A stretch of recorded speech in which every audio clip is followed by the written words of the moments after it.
প্রিয় ছাত্রছাত্রীরা, আজকের আলোচ্য বিষয় বিশ্বায়ন এবং এই বিশ্বায়নের চরিত্র বা প্রকৃতি। তো মূল আলোচনায় প্রবেশ করার আগে কিছু প্রাসঙ্গিক কথা বলে নেওয়া ভালো, বিষয়টা ভালো করে বোঝার জন্য। তোমরা জানো যে আমরা বর্তমানকালে কিছু প্রযুক্তিগত সুযোগ সুবিধা আমরা ভোগ করতে পারছি এবং বিদেশের সামাজিক সাংস্কৃতিক যে ঐতিহ্য সেগুলোর সঙ্গে আমরা পরিচিত হতে পারছি, সেগুলো আমরা গ্রহণ করতে পারছি। প্রযুক্তিগত সুযোগ সুবিধার মধ্যে কোনগুলো? যেমন mobile, computer, TV, laptop, iPad, এরকম অনেক প্রযুক্তিগত সুযোগ সুবিধা আমরা ভোগ করছি। আবার সাংস্কৃতিক ক্ষেত্রেও আমরা বিদেশের অনেক সংস্কৃতি আমরা উপভোগ করতে পারছি। আমরা আগে ভারতীয় যে পোশাক আশাক পরতে অভ্যস্ত ছিলাম, আমাদের মধ্যে অনেকেই এখন সেই উন্নত দেশগুলোর যে পোশাক আশাক সেগুলো পরছে। এর ভালো দিক খারাপ দিক সেটা অন্য বিষয়, কিন্তু সেগুলো পরার সুযোগ পাচ্ছে। আমরা বিদেশি সিনেমা, নাটক ইত্যাদি আমরা বিভিন্নভাবে দেখতে পাচ্ছি। বিভিন্ন প্রচার মাধ্যম, টিভি, দূরদর্শন ইত্যাদির মাধ্যমে আমরা বিদেশের অনেক কিছুই আমরা জানতে পারছি, সুযোগ সুবিধা ভোগ করতে পারছি। কিন্তু এই অবস্থাটা কয়েক দশক আগেও কিন্তু ছিল না। কারণ সেই সময়ে এক দেশের উৎপন্ন পণ্য সামগ্রী অন্য দেশে রপ্তানি করবার ক্ষেত্রে অনেক আইনগত বাধা নিষেধ ছিল, রাষ্ট্রের বাধা নিষেধ ছিল এবং অন্য দেশের পণ্য সামগ্রী আমদানি করবার ক্ষেত্রেও অনেক বাধা নিষেধ ছিল। ফলে বিভিন্ন দেশে, বিশেষ করে উন্নয়নশীল দেশে এই প্রযুক্তিগুলো অনেক দিন আগের থেকেই ব্যবহৃত হয়ে আসছে, কিন্তু সেগুলো এই রাষ্ট্রের বাধা নিষেধের কারণে আমরা সেগুলো ভোগ করতে পারিনি। কিন্তু পরবর্তী সময়ে রাষ্ট্রের যে এই বাধা নিষেধগুলো আস্তে আস্তে কমতে শুরু করেছে। ফলে কি হয়েছে, বিভিন্ন দেশের যে প্রযুক্তিগত এবং অন্যান্য সুযোগ সুবিধা সেগুলো প্রত্যেকটা রাষ্ট্রের মধ্যে সম্প্রচারিত হচ্ছে। ফলে সেই সুযোগ সুবিধাগুলো আমরা গ্রহণ করতে পারছি। এই যে বাধা নিষেধের অবসান, এক দেশের পণ্য সামগ্রী এবং সাংস্কৃতিক ও অন্যান্য সমস্ত ক্ষেত্রে রাষ্ট্রের যে বাধা ছিল সেই বাধা বর্তমানে প্রায় নেই। এই যে পণ্য সামগ্রীর এক দেশ থেকে আরেক দেশে আমদানি রপ্তানির বাধা নিষেধ উঠে যাওয়ার যে প্রক্রিয়াটা, এটাকেই বলা হচ্ছে বিশ্বায়ন। বিশ্বায়নের মূল কথা হলো মুক্ত বা খোলা বাজার অর্থনীতি। অর্থাৎ যে কোনো দেশের পণ্য সামগ্রী অন্য যে কোনো দেশে বিনা বাধায় রপ্তানি করার যে ব্যবস্থা, সেটাকেই বলা হচ্ছে খোলা বাজার অর্থনীতি। বিশ্বায়ন চায় সমগ্র বিশ্বকে একটি বাজারে পরিণত করতে, যেখানে দেশের বাজার আর বিশ্বের বাজারের মধ্যে কোনো বাধার প্রাচীর থাকে না।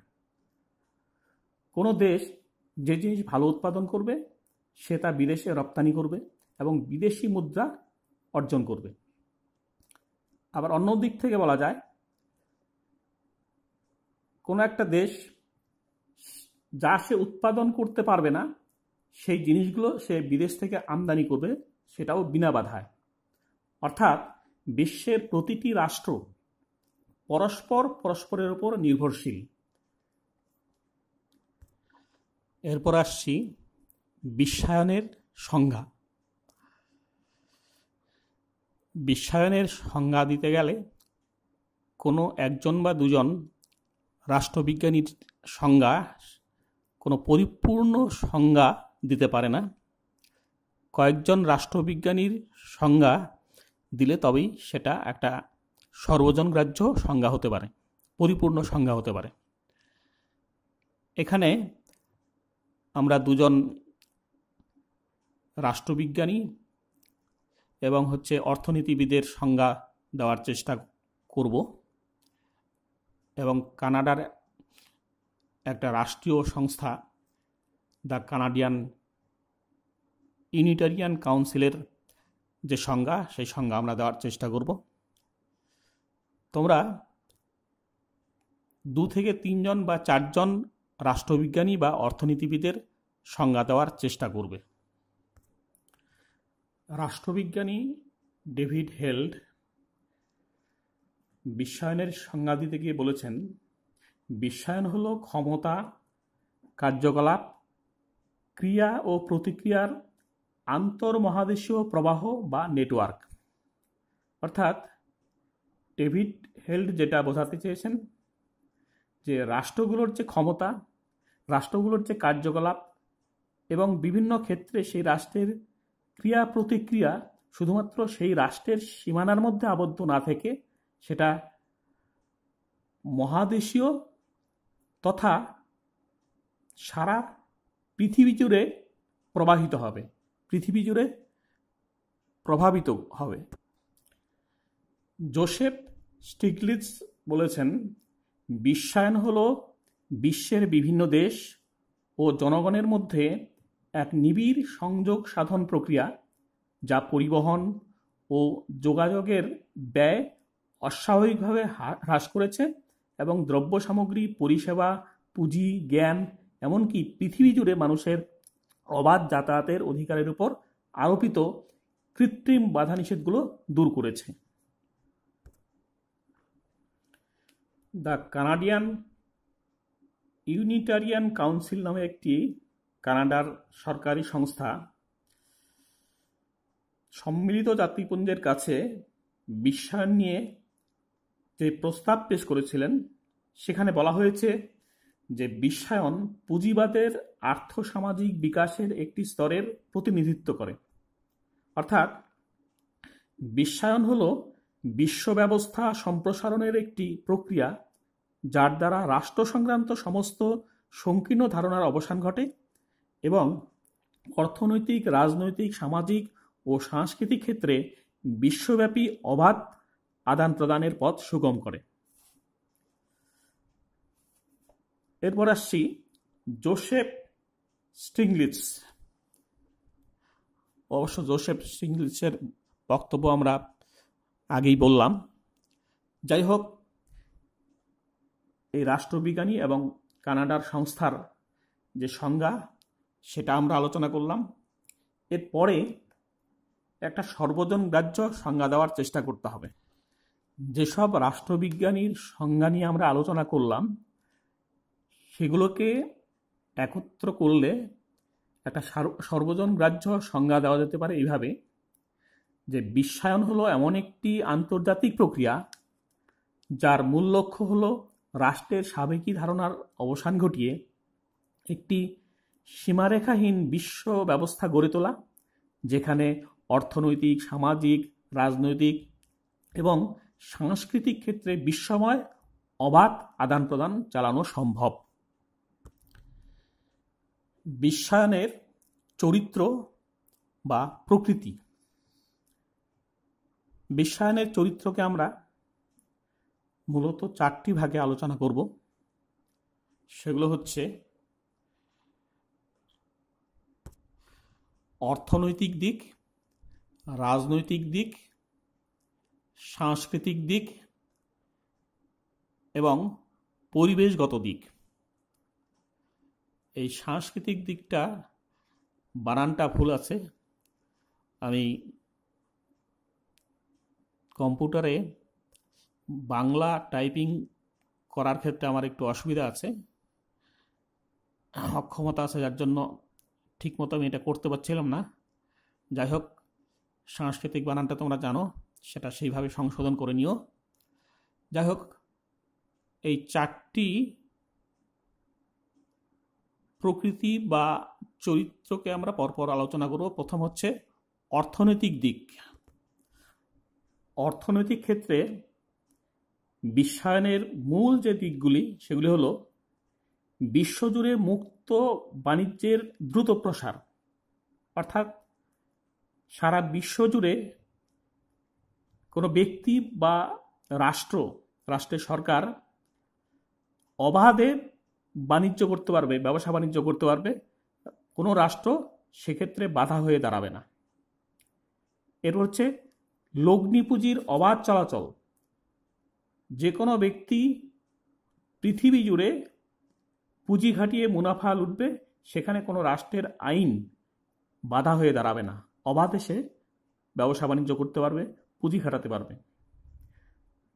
বহুজাতিক বাণিজ্য সংস্থাগুলির অবাধ বাণিজ্য ও বিনিয়োগ, বিভিন্ন অঞ্চলের অধিবাসীদের মধ্যে অভিগমন ও নির্গমন, আন্তর্জাতিক ক্ষেত্রে তথ্য প্রযুক্তি ও তথ্য মাধ্যমের অবাধ বিস্তার প্রভৃতি। অর্থাৎ পৃথিবী জুড়ে ব্যবসা বাণিজ্যের জন্য অবাধ প্রতিযোগিতা হবে, বিনা বাধায় ব্যবসা বাণিজ্য করতে পারবে, পুঁজি খাটাতে পারবে, এবং এই পুঁজি খাটানো বা ব্যবসা বাণিজ্যের তাগিদে পৃথিবীর যে কোনো অঞ্চলের যে কোনো দেশের মানুষ বিনা বাধায় অন্য দেশে যাতায়াত করতে পারবে।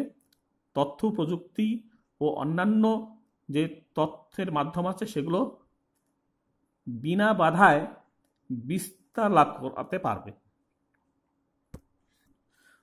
অর্থনৈতিক বিশ্বায়নের যেমন কিছু সদর্থ দিক আছে, অর্থাৎ অবাধে বিশ্বব্যাপী বাণিজ্য করা, যাতায়াত করা, আবার পাশাপাশি এর কিছু নেতিবাচক দিকও আছে।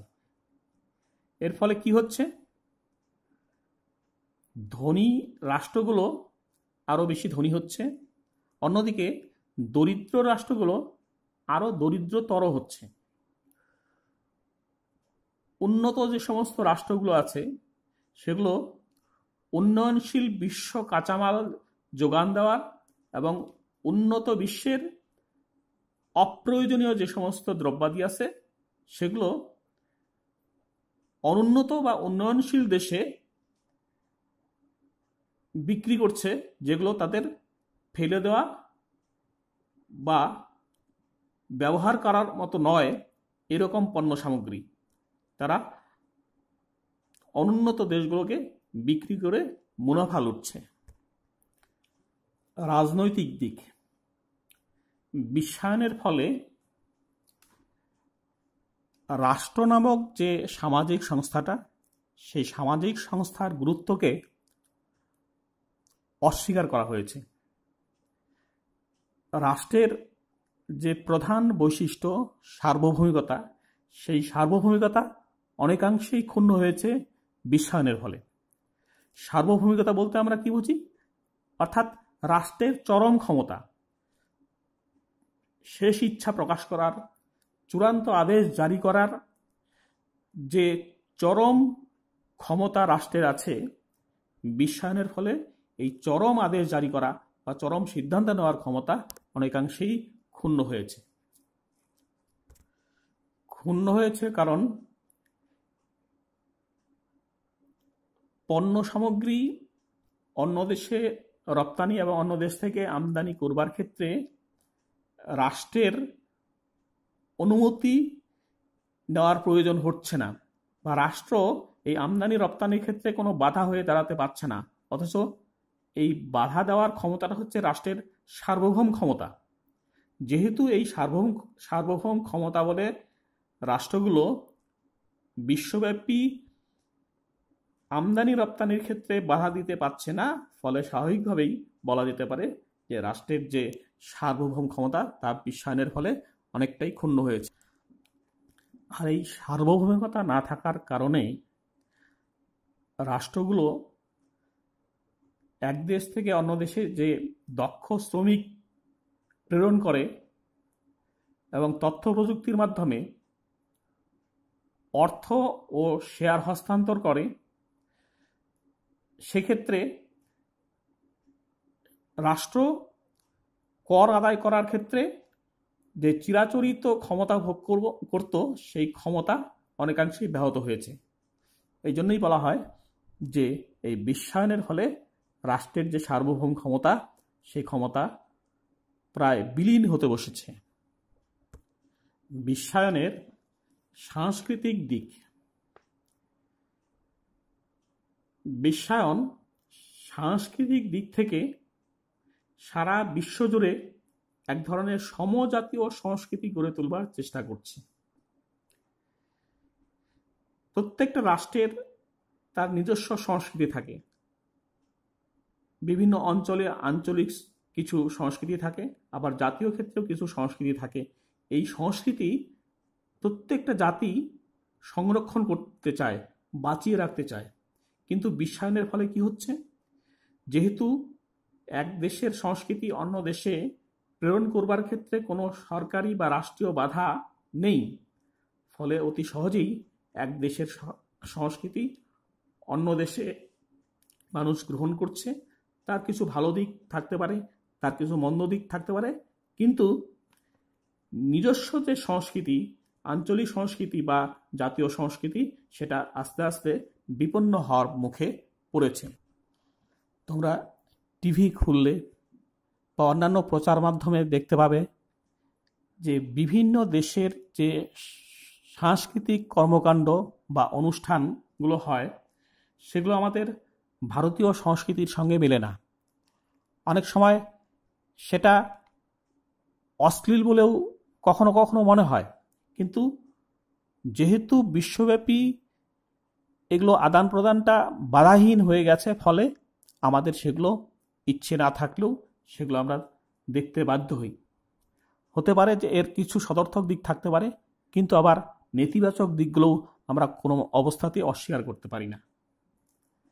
এই প্রসঙ্গে অধ্যাপক কে এম পানিক্কর বলেছেন, তৃতীয় বিশ্বের দেশগুলিতে বর্তমানে যে সাংস্কৃতিক আক্রমণ চলছে সেটি আসলে সাংস্কৃতিক সাম্রাজ্যবাদ ছাড়া কিছু নয়।